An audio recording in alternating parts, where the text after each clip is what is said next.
26वीं आईनी तरमीम की अगर हम बात करें तो उसमें जो एक बड़ा एक रैशनल जो रीज़निंग दी गई हुकूमत की तरफ से वो बैकलॉग के बारे में थी। और रिसेंटली पेंडिंग केसेस की तादाद को अगर हम डिस्कस करें तो सुप्रीम कोर्ट का जो कल का एलामिया है वो ये बताता है कि तकरीबन 60,000 केसेस बैकलॉग में मौजूद हैं, जिसको डील करने के लिए अब टेक्नोलॉजी का और इंफॉर्मेशन टेक्नोलॉजी और साइंस का इस्तेमाल किया जाएगा। तो ये कितना कारगर साबित हो सकता है? और दूसरी चीज़ ये कि 26वीं आईनी तरमीम में वाकई क्या ऐसे कुछ लूप होल्स हैं, कुछ ड्रॉबैक्स हैं जिनको नई तरमीम से हल अगर ना किया तो ये आईनी बेंच वाला फार्मूला अप्लाई हो सकता है या नहीं हो सकता, इस पर बात करते हैं। पिडलेट के सरबरा अहमद बिलाल महबूब साहब ज्वाइन कर रहे हैं। तो अहमद साहब ये बताइएगा, कल जो फुल कोर्ट का इजलास हुआ है केसेस को निपटाने के लिए, अब कहा जा रहा है कि इंफॉर्मेशन टेक्नोलॉजी का इसके साथ साथ खुसूसी जो टेक्नोलॉजिकल इनोवेशंस हैं उनका इस्तेमाल किया जाएगा। अब चूँकि 60,000 के करीब बैकलॉग सामने आया, अगर डाटा की बात करें, खुशाइन चीज़ है ये कि इसको एडवांस तरीके से डील करने की अब कम से कम डिबेट तो हो रही है। बहुत खुशाइन बात है क्योंकि ये एक बहुत बड़ा इशू है पेंडिंग केसेस का।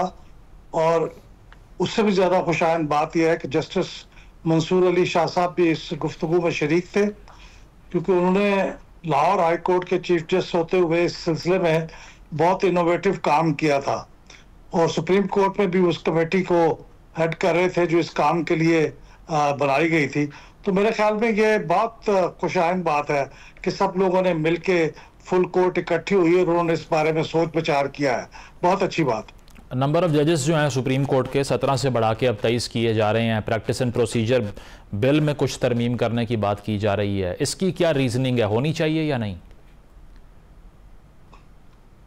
मेरे ख्याल में जजेस अगर ज्यादा हो जाते हैं तो कोई हर्ज की बात नहीं है, क्योंकि मुझे याद है कि चंद महीने पहले लाहौर में आसमा जहांगीर कॉन्फ्रेंस हुई थी जिसमें जस्टिस मंसूर अली शाह साहब की नोट स्पीकर थे। तो उन्होंने वहां पे बहुत स्ट्रांगली प्लीड किया था कि हमें मजीद जजेस की जरूरत है, सुप्रीम कोर्ट में भी और हाई कोर्ट्स में भी। और उन्होंने कहा था कि यही मेन वजह है पेंडेंसी ऑफ केसेस की। तो उन्होंने दुनिया की मिसालें दे के बताया था कि दुनिया में एक जज कितने केस सुनता है, हमारे यहाँ बहुत ज्यादा सुनते हैं।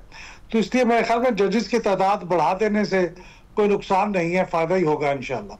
अच्छा, इसके अलावा याया अफरीदी साहब ने जो आते ही साथ फैसला किया है, प्रैक्टिस एंड प्रोसीजर कमेटी की तश्कील 9 की, जस्टिस मुनीब का नाम उसमें वापस आ गया। तो अब ये कहा जा रहा है कि मुमकिन तौर पे जो तरमीम होगी इसके बाद कोई सीनियर जज के अलावा आईनी बेंच के सरबरा भी इसका हिस्सा बन जाएंगे। ये खबरें जो गर्दिश कर रही हैं, इसके बाद आपको लगता है कोई इम्बैलेंस क्रिएट हो सकता है हायरार्की के अंदर, या फिर अब this is meant to sell through like this after the 26th amendment? देखिए, 26th अमेंडमेंट में चूंकि बहुत सी ऐसी बातें हुई हैं जो पहले कभी नहीं हुई, तो उसको जब प्रैक्टिस करेंगे तो उसमें कुछ मुश्किलात तो आएंगी। कुछ मुश्किलात का अभी से इजहार हो रहा है और कुछ जब उसको इम्प्लीमेंट कर रहे होंगे तो फिर आएंगी। लेकिन ये जो प्रैक्टिस एंड प्रोसीजर्स कमेटी है, ये गालिबन तो सिर्फ अभी जो बनी है वो बिल्कुल सही बनी है क्योंकि सीनियर मोस्ट जजेस उसमें शामिल है, लेकिन वो तो सिर्फ सुप्रीम कोर्ट के उन बेंचेस के बारे में ही फैसला करेगी जो कॉन्स्टिट्यूशनल अमूर से मुतालिक नहीं होंगे। जो कॉन्स्टिट्यूशनल अमूर से मुतालिक होंगे उसके लिए तो फिर अलग से इंतजाम होगा। पहले तो वो बेंचेस बनेंगे जुडिशल कमीशन की तरफ से, वो चीफ जस्टिस साहब या ये कमेटी नहीं बनाएगी, तो इसलिए वो एक डिफरेंट नौयत की बात है। लेकिन ये जो कमेटी है ये सही बनी है, अगरचे वो निस्बतन गैर अहम केसेस के बारे में बनी है, लेकिन फिर भी ये ठीक है, उसमें सीनियर मोस्ट लोगों को शामिल किया गया है, तो इंसाफ का तकाजा यही था। अच्छा, और इसके साथ साथ जो आपने भी बात की कि बहुत सी चीज़ें नहीं हैं, ये भी कहा जा रहा है कि 26वीं आईनी तरमीम में बहुत सी खामियां हैं, बहुत से ड्रॉबैक्स हैं, उनको दूर करने के लिए 27वीं तरमीम लानी पड़ेगी। क्या क्या डिफेक्ट्स हैं ऐसे जो एप्लीकेबल ही नहीं है, गवर्नमेंट ने उजलत में कर दिए या सोच विचार नहीं की, जिसको अब ठीक करने के लिए नई अमेंडमेंट लानी पड़ेगी? देखिए जी, मुझे तो ज़ाती तौर पे ये इसमें कोई ऐसी किसी लकूना का इल्म नहीं है जिसके लिए नई अमेंडमेंट लानी पड़े।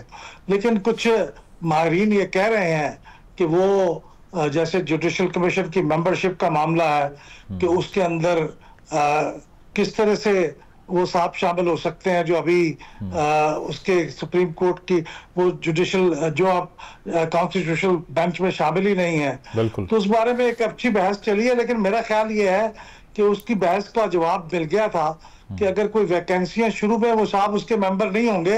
अच्छा। वो वैकेंसी रहेगी और वैकेंसी होने से जुडिशल कमीशन का फैसला मुतासर नहीं होता। मेरे ख्याल में जो 27वीं अमेंडमेंट की बात हो रही है वो ज्यादा इस कॉन्टेक्स्ट में हो रही है कि बहुत से लोगों से वादे किए गए थे कि हम ये कॉन्स्टिट्यूशनल अमेंडमेंट करेंगे अगर आप हमारा 26वीं अमेंडमेंट में साथ दें।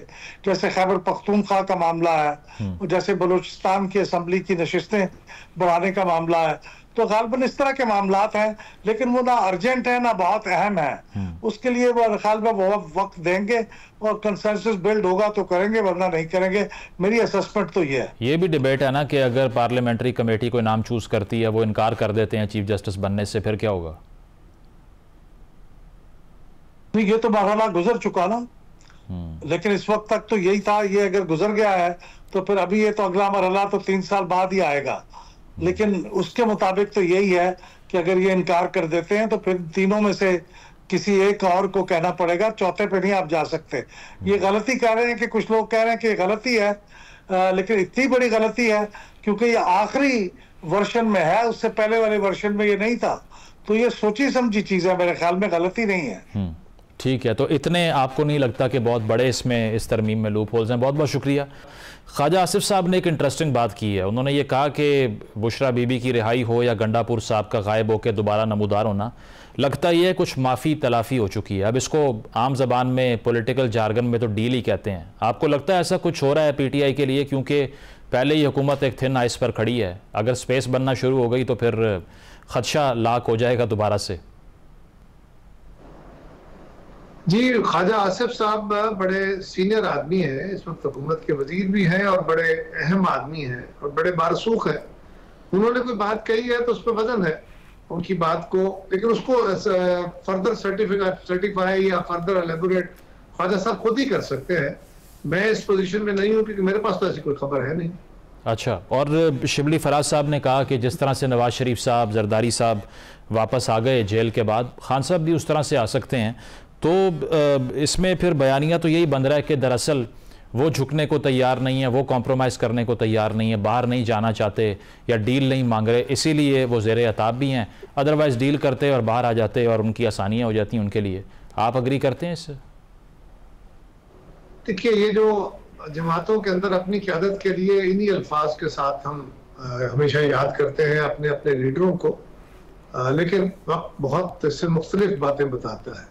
तो शिबली फराज साहब PTI में है तो यही बात कह सकते थे। खैर साहब, बताइएगा 27वीं आईनी तरमीम के हवाले से अब गवर्नमेंट की तरफ से तो तरदीद आ चुकी है कि ऐसी कोई बात हो नहीं रही, लेकिन जो लीगल एक्सपर्ट्स हैं वो कहते हैं कि 26वीं तरमीम में अच्छे खासे लूप होल्स मौजूद हैं, उसको कवर करने के लिए नई तरमीम लानी ही पड़ेगी। तो ऐसी कोई डिस्कशन पीपल्स पार्टी से ऑन द टेबल है या नहीं है?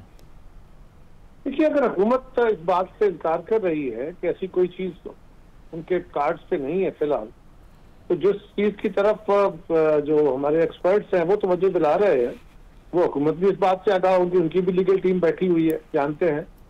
तो मेरा ख्याल है कि ऐसी किसी चीज की तरफ इस वक्त सूरत हाल नहीं है। जब तक अगर हुकूमत ने कुछ तब्दीली करनी है, कुछ लानी है तजवीज, तो उनको क्या रुकावट है, वो क्यों करेंगे ऐसा? यकीनन अगर कोई 27वीं तरमीम लानी हुई और वो जमातों के साथ मशावरत करने के बाद ले आएंगे, मशावरत किए बगैर आगे बढ़ेंगे तो पहले भी उन्होंने मसाइल का सामना किया है। मेरे ख्याल है ऐसा तजर्बा दोबारा तो नहीं हो सकता। लेकिन अभी तक 27वीं तरमीम की तरफ ना तो किसी इत्तेहादी जमात ने कहा है, ना हुकूमत की तरफ से इसका अंदिया आया है। एक है कि जी 27वीं तरमीम हो सकती है, हाँ होने को हो सकती है, लेकिन कब होगी, किस रंग में होगी, नो वन नोज। जब तक हुकूमत की तरफ से इस पर कोई बात ना हो जाए, मेरा ख्याल है इस पर बहस करना कोई हासिल नहीं। अच्छा, और जुडिशल ऑब्सेशन की टर्म यूज़ की जाती है कि बिलखसूस हुकूमतें जो पाकिस्तान में आती हैं उनकी लेजिस्लेशन के हवाले से जो नुक्ता नज़र होता है वो जुडिशरी से मुतल्लिक बहुत ज़्यादा होता है, क्योंकि अगर इस तरमीम के भी कॉन्टेंट्स देखें तो उसमें मेजॉरिटी अगर देखी जाए क्लॉजेस की तो वो जुडिशरी को एड्रेस करते हैं। आज भी राना सनाउल्लाह साहब ने ये बात की कि मंसूर अली शाह साहब को आईनी बेंच का सरबराह नहीं बनना चाहिए, वो मुतनाज़ जज हैं। तो जिस कन्फ्रंटेशन को ख़त्म करने के लिए ये सब हुआ वो तो अब भी जारी है, बयान तो दिए जा रहे हैं। ऐसे ही है, वो जारी है। और मेरा ख्याल है कि मौजूदा जुडिशरी के हमारे आला जज साहिबान को अब इस मुल्क पे भी मेहरबानी करनी चाहिए उनके अपने इदारे के हवाले से कि अगर सुप्रीम कोर्ट के अंदर ये डिवीजन वाज़ेह हो गई है कि वहाँ दो ग्रुप्स है, एक हुकूमत के साथ एक हुकूमत के खिलाफ है, तो ये तासर खत्म होना चाहिए। और उन बेंचेस पे जहाँ पे हुकूमत के केसेस हों या ऐसी सूरत हाल हो, अगले कुछ अरसे के लिए उनको senior member of the bench avoid करे तो ज्यादा बेहतर होगा, कंट्रोवर्सी नहीं होगी, ताकि अब कोई ठहराव की सूरत बन सके।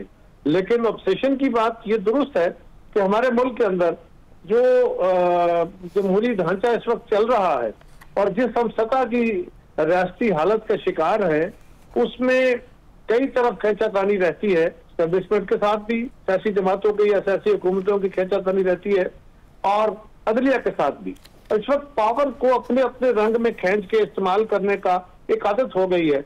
हमारी एस्टेब्लिशमेंट को तो ये पुरानी आदत थी, कॉलोनियल हुकूमतें अपने आप को उस तरह अप टू मार्क नहीं ला सकी और बार बार इंटरप्शन हो गई। और साथ ही साथ अदलिया को भी रवायती तौर पे भी ये जो कॉलोनियल हमारी जुडिशरी थी उसमें भी फौज और अदलिया एक तरफ होती थी, और उसके बाद भी ऐसी सूरत हाल रही। तो अदलिया को भी बहुत सारा एग्जेक्टिव अथॉरिटी एंजॉय करने का एक इंस्टीट्यूशनल उनका बिहेवियर बन चुका है।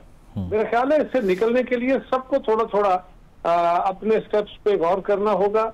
अल्लाह करे कि हमारी जुडिशरी इस पे अपना पेशरफ्त कर पाए।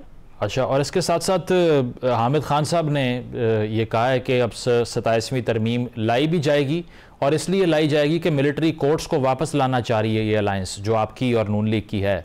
तो ऐसा तो हम आउट ऑफ क्वेश्चन रखें ना कि पीपल्स पार्टी कभी इस आर्ग्यूमेंट को सपोर्ट कर सकती है कि मुल्क में फौजी अदालतें कायम होनी चाहिए और पॉलिटिकल ट्रायल्स उनमें होने चाहिए। मैंने तो देखे ना, पहले शजी आपको गुजारिश कर दी, जब एक गांव बसने का भी कोई इम्कान ही नहीं है तो उस पर बहस कैसी?